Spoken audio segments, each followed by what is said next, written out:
Right, so in case your computer is having issues with Steam Link, what mine was pretty much doing was it was not connecting at all. It was on the same Wi-Fi network.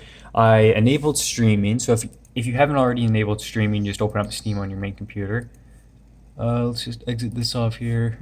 You go Steam in the top right, settings, and then in-home streaming, and just make sure it's enabled. If that's already enabled, then what my issue was is you just open up settings. So let's just settings, and then we're going to go to network and internet. Then you're going to find your Ethernet connection or your Wi-Fi connection, and you can see it right here. We're just going to click it.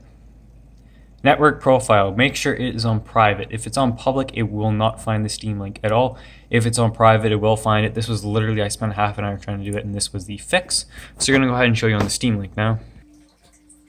So before, every time I searched, it told me some BS message about how there's no host computer found or something like that. So add computer, it searches. Before, it gave me some error and said it couldn't find it, but after doing this, you can see I found it, and then it just asks you to enter in a code. And that's pretty much how to get your Steam Link working. At least this is what I did. It fixed my issue. I looked up a whole bunch of things, and this is what fixed it. So, see you guys later.